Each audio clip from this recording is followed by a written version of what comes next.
Hey, I'm delighted to be joined by Marianne Williamson, ran for president in 2020 and 2024. I believe both times was not treated so democratically, shall we say.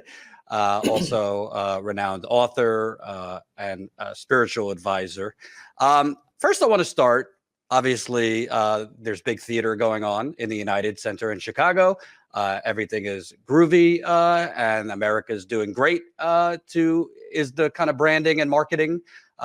Last night, Monday night, it was the Biden legacy, and obviously President Biden has been putting out the message that the economy is strong, historic recovery, all those things.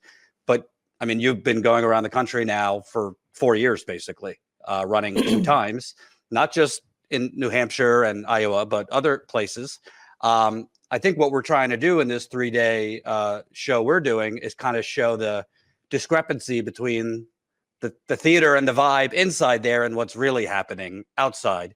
Can you kind of describe what you've seen over the last few years talking to Americans as a candidate? Because I do not see such a strong economy, and I do not see such a strong democracy.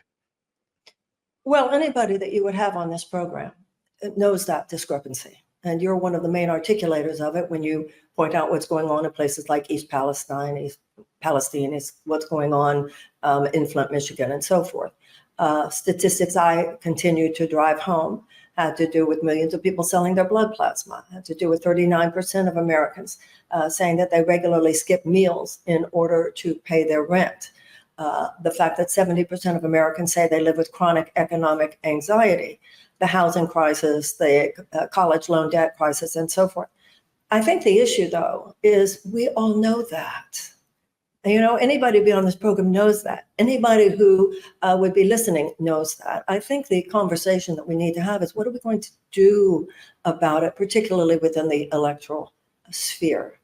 Nobody on either the left or the right. And listen, you hear people say this, when they do those man on the street interviews on the internet that you see, when you hear people who are voting for Trump, that's their reason too.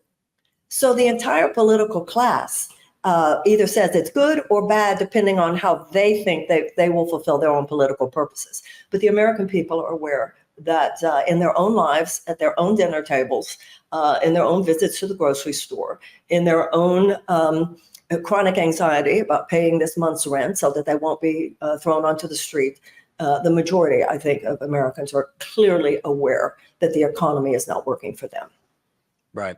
Also, another theme going on, not just at the convention right now, but for years, is this grave threat to democracy that Trump, Republicans face. I think there's validity to a lot of it.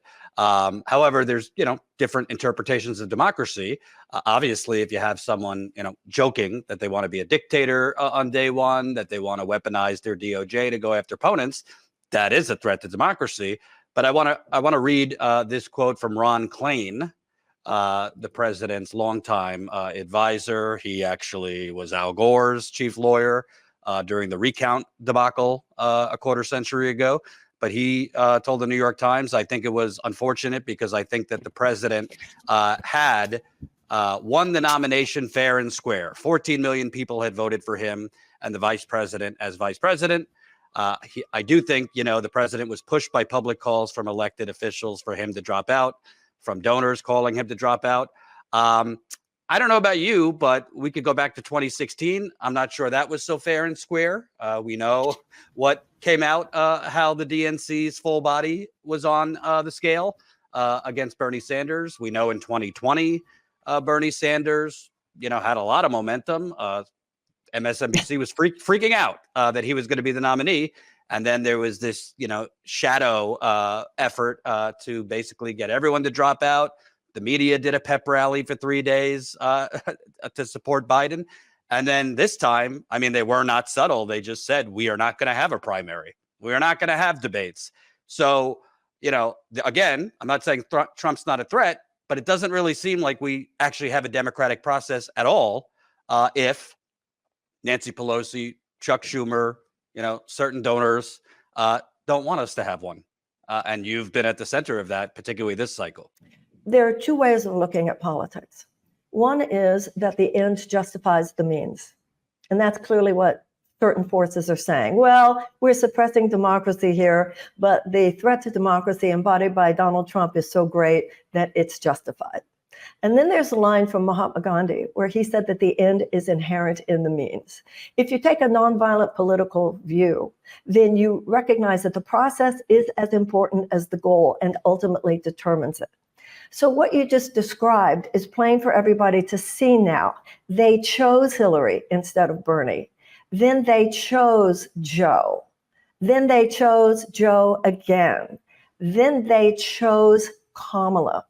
You know, we've been put in this double bind where we're all so afraid of doing anything that might reduce our power in resisting the authoritarianism and neo-fascism represented by Donald Trump, that we are not standing up with spine and with courage and calling the Democratic Party on what it needs to be called on, or else all that we're doing is just kicking the problem down the road. And once again, we're back into the same loop, Jordan. Everything that you just said, who on this program or listening to this program doesn't know that now? What we need to be discussing is what are we going to do about it? And that's where I feel that the left is falling short. Right. And, you know, it's interesting, too, because we have journalists. I remember they were saying Biden doesn't face any credible primary threats or serious primary threats. When you were running, I mean, I think you're credible. Frankly, more credible than Mayor Pete was. He was a small town mayor. I mean, you were a major author, success, entrepreneur. And I don't see why journalists get to dictate who's credible. Also, if they would have had a debate, I'm sure you have thoughts, even one debate where President Biden had to debate RFK Jr. when he was running. I mean, you might be the nominee right now based on what we saw. Making sure that we continue to strengthen our healthcare system, making sure that we're able to make every single solitary person eligible for what I've been able to do with the with dealing with everything we have to do with, look, if we finally beat Medicare. So it sure seems that most of the American people are being force-fed who are the legitimate or credible candidates they can consider, while it being blacked out anyone else, because, I mean, aside from News Nation podcasts, I mean, you were not really welcome on mainstream outlets during this primary. So he who controls the narrative controls the world. And what's happening today is that people who have the money, people who have the power, people who have the media, but then also, we'll shelve this for a moment, then I want to get back to it. Let's look at how the left conspired with this. So if you use words like she's not credible, she's not qualified, she's a crystal lady, or outright lies, she told AIDS patients not to take their medicine, this complete perversion of my career, of my personality. The issue, though, is not just that they do that, but let's look at how so many people on the left bought it too. You know, the reason the left is fractured, Jordan, is because there is no solidarity of goal. We like to use the word solidarity. Where the unity needs to be is what's the goal here?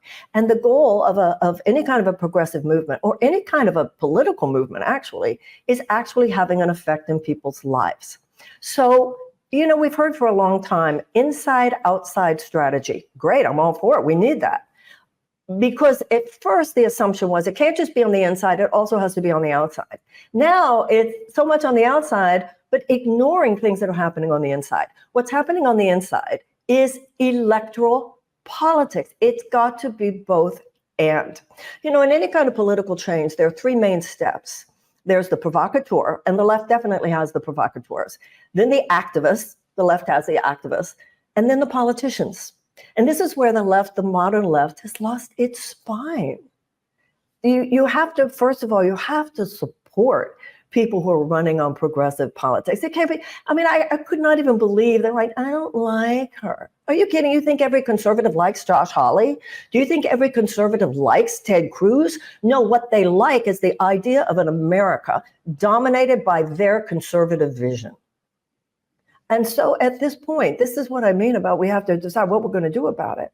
And I believe that I hope that the next time somebody runs on a genuinely progressive platform, which if supported, in my case, it was definitely erased and visibilized by many of the mainstream media that you're talking about, and certainly the political media industrial complex.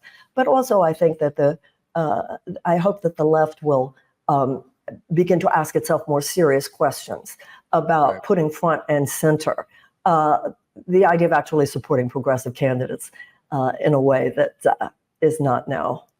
Because it's all about leverage to me. It's all about the fact that could we support someone in such a way that Medicare for all could not be ignored? Could we support someone in such a way that an economic Bill of Rights has to be on the table? Could we support someone in such a way that economic justice is a normalized conversation that cannot be peripheralized? What are you going after here? We're going after power? And that's what intrigues me. And I hope that the left will... Let me follow up on that, because one thing that I've seen is, I mean, you tap into people's spirit and people's anger and psychology. Obviously, people that were hardcore, burners in 2016, that fracturing was a lot of those folks just taking their ball and going home in a way. In some cases, understandably angry, upset, because they, were promised a political revolution, and then Biden won. And a lot of those squad members who galvanized and excited people kind of went along to go along. Bernie obviously chose to, work with Biden. I don't throw the baby out with the bathwater. However, there were a lot of people rightly frustrated. But where I see the issue is, at the end of the day, I think a lot of people focus on, no, to hell with it. We're not doing it within the Democratic Party. We're going to build a third party. I don't think it's either or, but as I always said when people were putting their foot down, only third party, if you think it's rigged in the Democratic Party, what do you think they're going to do to third parties? We're already seeing it. Cornel West was just thrown off the ballot in Michigan over a filing discrepancy. Look what they did to Matthew Hoh with the Green Party in North Carolina. Look what, obviously the media blackout with Jill Stein, among others. So it's not such an easier path to build a third party. The issue is corruption. And personally, for me, as we're watching this theater go on in the United Center right now, and I want to get to Obama's speech next, the left has to come together.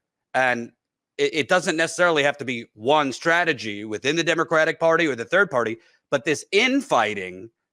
If we're going to fight for the next 10 years, I'll tell you, Pelosi likes that. Schumer likes that. Jamie Dimon, rumored to be possibly Trump's Treasury Secretary. They love if we're fighting with each other. When the bottom line is, your thoughts, there's going to be rigging and major obstacles, whether you're doing it through the Democratic Party or third party. It's not just about coming together. It's about being more psychologically and politically mature and astute and strategic. What you're saying is so true. What they did to the ballot on the ballot issue with me, with Dean Phillips and so forth, look what they're doing to Bobby Kennedy. Look what they're doing to Jill. Look how they withheld the money from Jill that she had earned. Look what they're doing to Cornell and so forth. And also this projection that if we go third party, it's all going to be so pure, as though third party candidacies, there are never any corruption issues. No, it's about where can we possibly make a difference? It's both and. So it's not like, no, I'm going, I mean, listen, you can help somebody put forward a progressive vision in the Democratic Party and then not vote for that person in the general.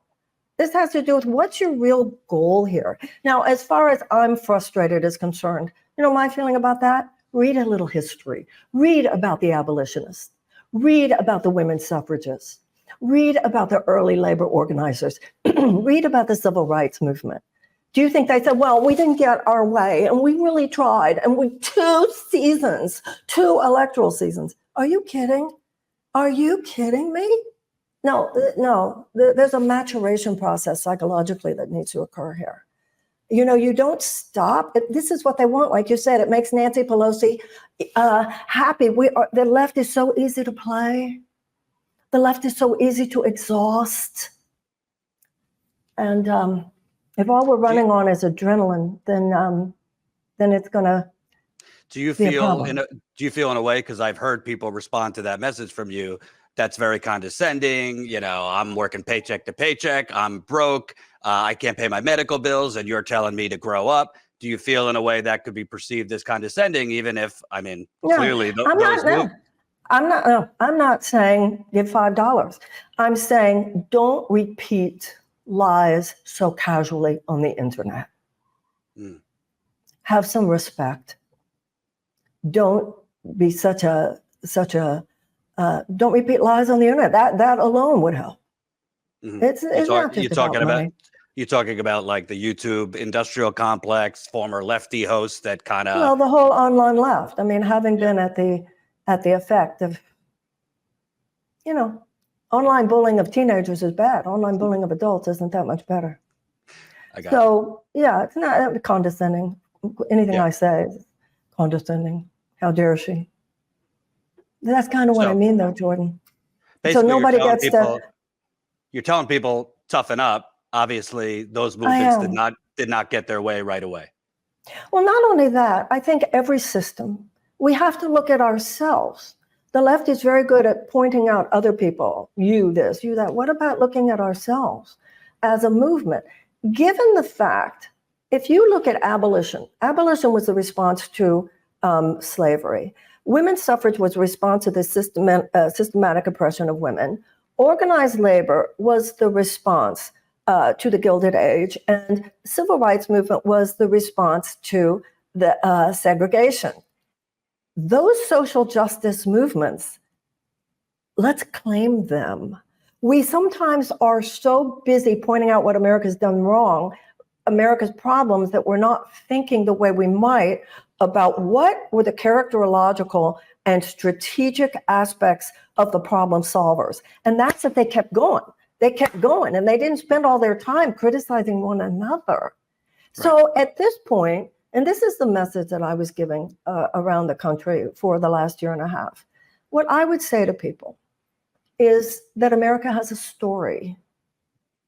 And that in 1776, some very brave men, and I say brave because if the British had won the war, they would have been hanged as traitors against the King of England. They signed a document that infused the founding of a nation in a way that had never been done before, with ideals of liberty and freedom and the possibility of human self-actualization within a political and economic system such as it never existed before.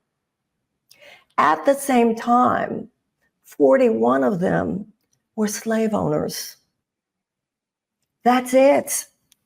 That's the story of America. It has been with us from the beginning. It's our national DNA. It's baked into the cake. We're both and. We have always been both and. We have been in every generation, reiterates it, some more dramatically than others. But the main point being no differently than in ours.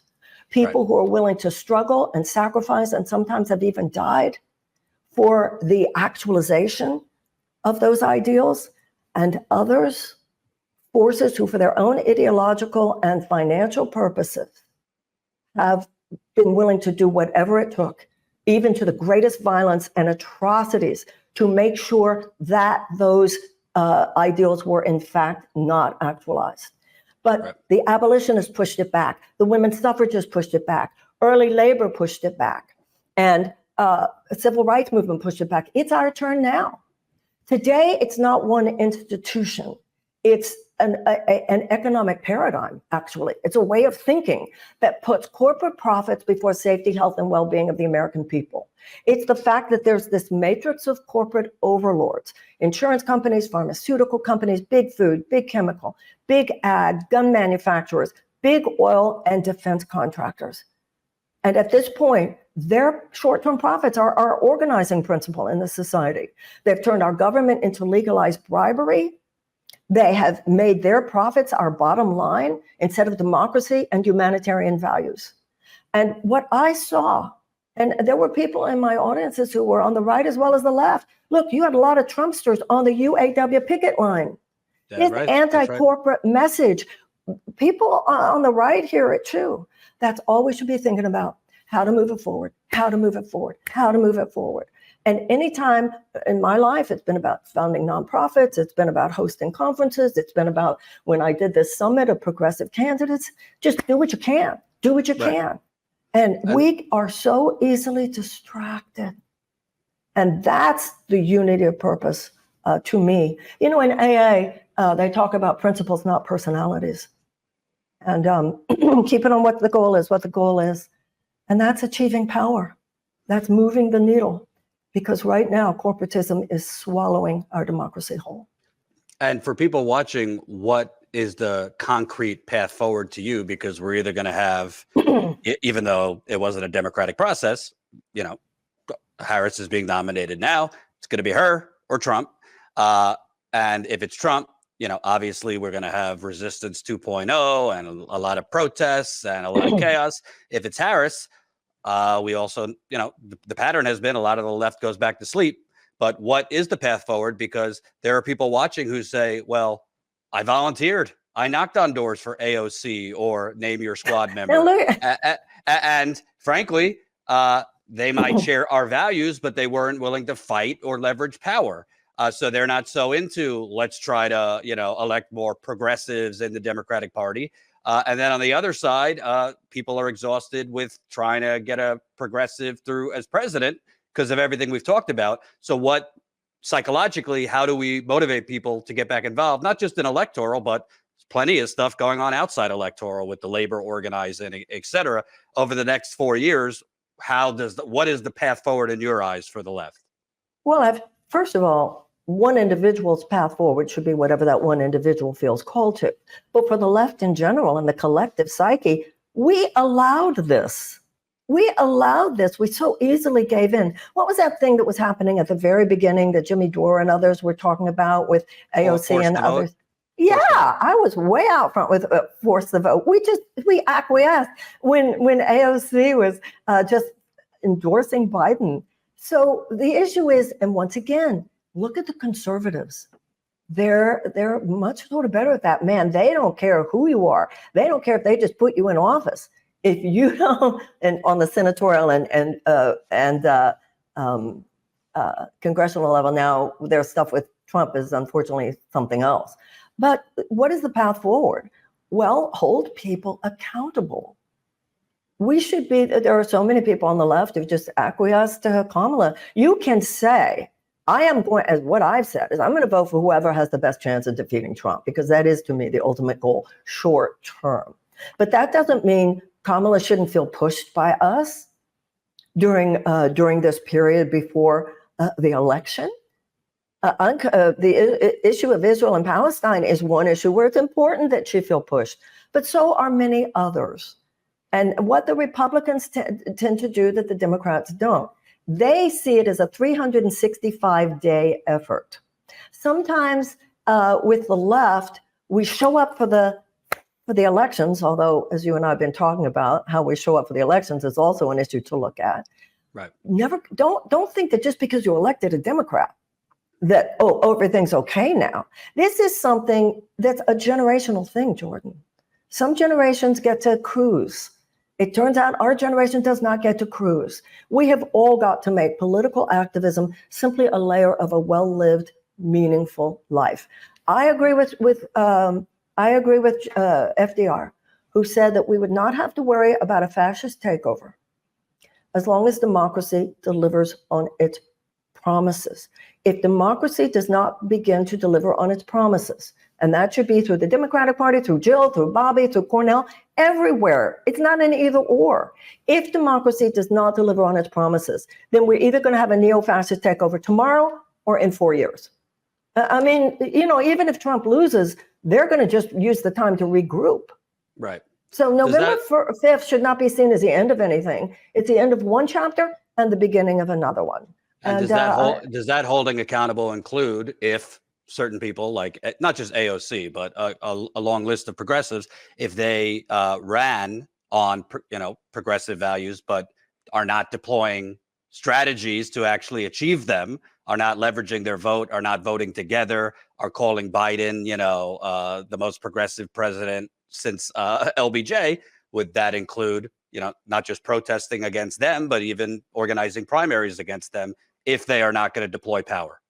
Absolutely, it should. And it should also mean supporting progressives in their primaries. Absolutely, it should. And it should begin the day after. Any progressives who is in office should feel the left is looking over their shoulder every single day, but not in a nasty way, just in a way that has spine, that has moxie, that has chutzpah. I grew up in a time when nobody would just endorse without leverage of some kind. Right. What am I getting for it? They all endorsed Kamala Harris with nothing in return. Yeah. You mentioned Israel Gaza. I mean, you were criticized at first, even though you've called for a ceasefire for a while. I got to tell you, I do not, Kamala it's been described to me by people I interviewed in Dearborn, she might have, more sympathy and crocodile tears, but that doesn't stop the killing. We don't know if this is going to be over by the election. And even if it is over, I mean, Gaza is destroyed. And there's no sign from Kamala Harris that her policies towards Israel, a blank check towards Israel, towards settlements will change. You have been criticized in some cases for your position here, but isn't this more than a ceasefire? Don't we need a dramatic change in U.S. support for Israel if the status quo continues?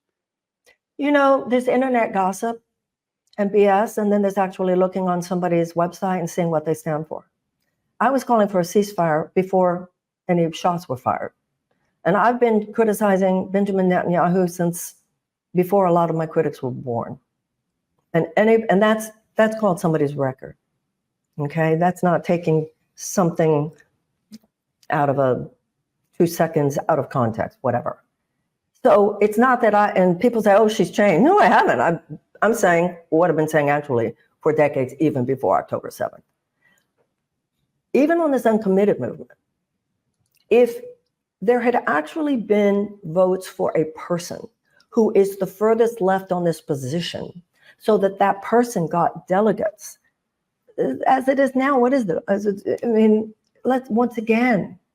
Once again, I've been criticized. What have I been criticized for? The things I've been criticized were for things I didn't say or for things that simply were not my issue.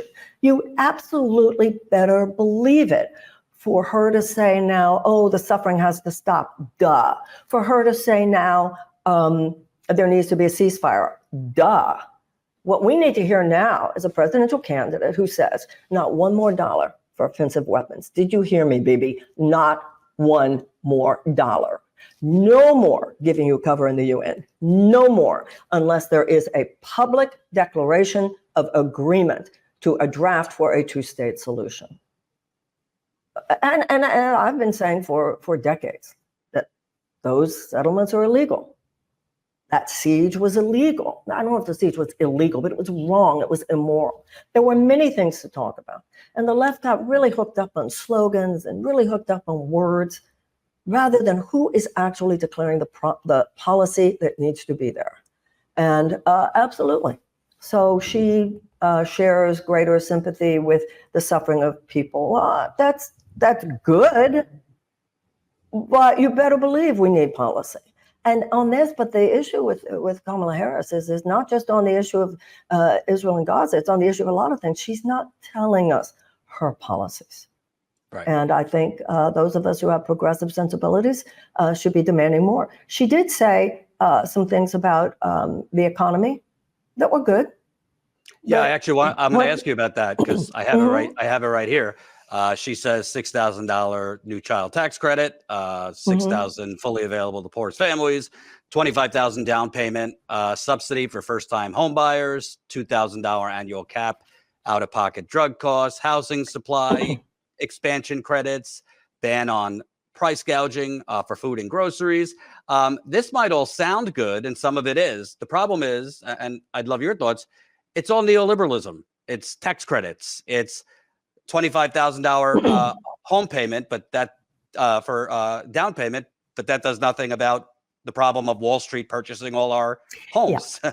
That's so the thing. It seems like there's a lot of incrementals and crumbs here. Well, there's treating the symptoms. It's not treating the cause. And that's the new Democratic Party. The Democratic Party is, we know you're suffering, and we want to do everything we possibly can to ameliorate your suffering, up to the point where, or up to the point past which, we would be taking on the donor class.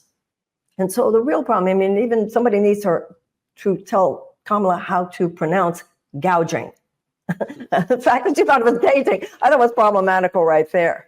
It's the entire structure of the way capitalism now works. It's the entire unholy alliance between our government and the most malevolent strain of capitalism as represented by a post-Citizens United world. Now, she thinks, and the people who are clearly deciding who the candidates are, believe that that's not the way to beat Donald Trump. You know what? I think it is the way to beat Donald Trump. Actually, it is, by saying the truth. Have you ever thought about that? The American people are not stupid. This corporatism is not good for, even for free market capitalism. You can have you have a conversation with an intelligent conservative, and they know it's dangerous as well. So I think the first thing to look at, does she or does she not keep Lena Khan? If she keeps Lena Khan, and this is the one thing I think we need to really give Joe Biden credit for. He did understand the power of monopoly and the dangerous power of monopoly, and that's the head of the spear with which they're destroying our democracy. And then you see people like Reid Hoffman, who also is someone who had paid $2 million for the Biden write-in campaign in New Hampshire. That's how corrupt all this is. But he goes on television, hint, hint, wink, wink, Kamala, we don't really like Lena Khan. So we're going to see very early. This happened with Obama. Beginnings are everything. We're going to see within the first 2 or 3 months where she's going.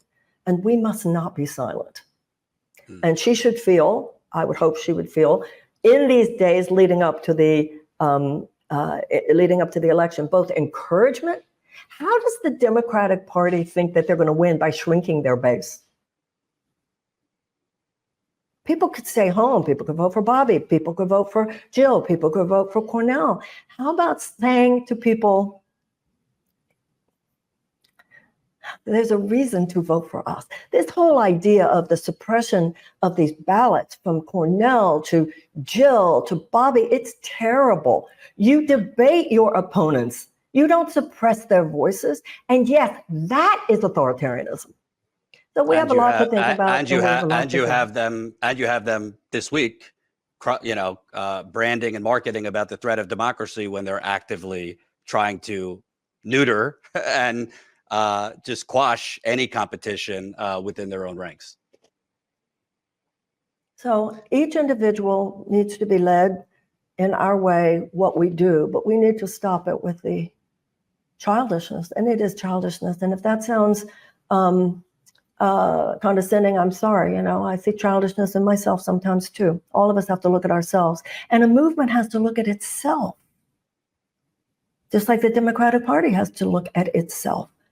Listen, the Obama years, as far as I'm concerned, paved the way to Donald Trump.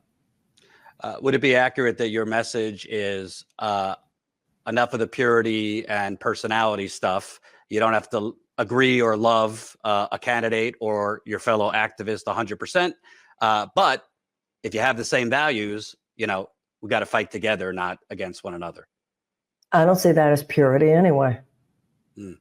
If you're not even looking at somebody's website to see what their policies are, if you're not actually going to hear them speak, if you're easily trashing, casually trashing so that your podcast will get more clicks, don't get me wrong, there's some real grown-ups in this movement. You're certainly one of them. And, Kyle and Crystal and Bree and the Vanguard guys. I mean, there's some serious grown-ups, and I acknowledge and I respect and I'm grateful for my own interaction with them. But the movement as a whole, I'm a student of nonviolent political philosophy. Gandhi and King. And who we are is as important as what we do. And I think that the left has allowed itself to be played and psyoped. And so, yeah, the message is. It sounds like you're holding. It sounds like you're holding back a little bit. It sounds like. Well, it's not for me to say what other people should do. It's for me to say my truth about what I believe. Right.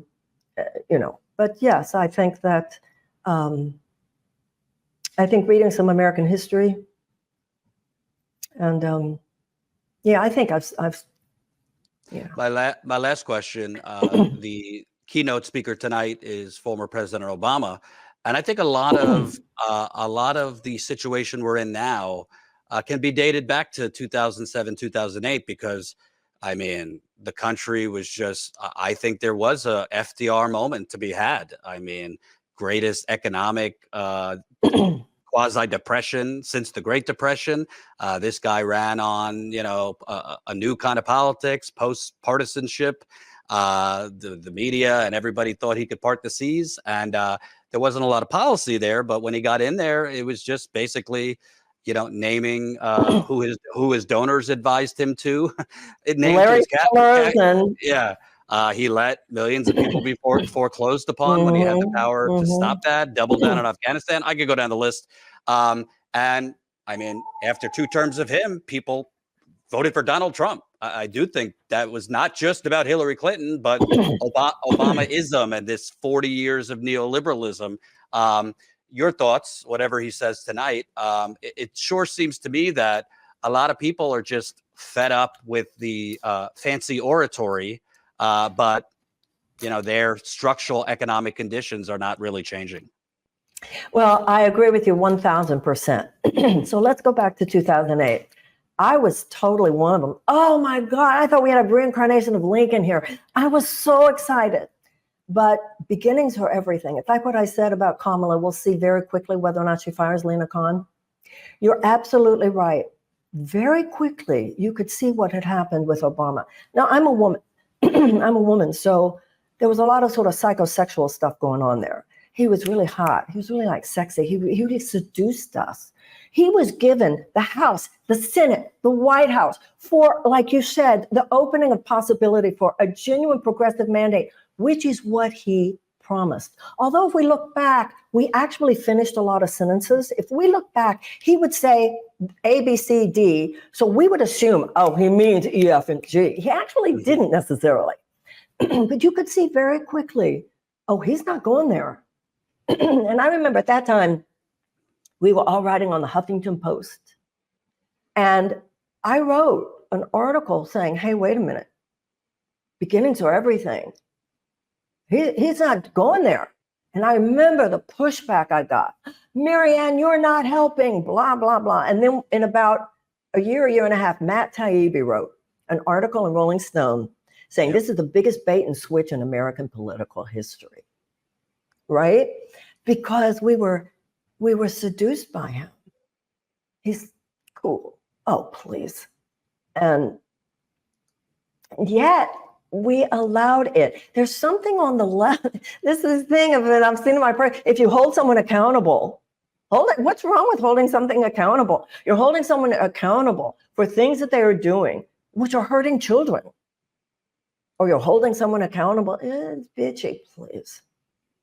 So, yeah, I agree with you. And then also, let's not forget in 2020, when, by the way, you said I wasn't treated well in 2020. I think I kind of was treated pretty well in 2020. I had a CNN town hall for a minor candidate.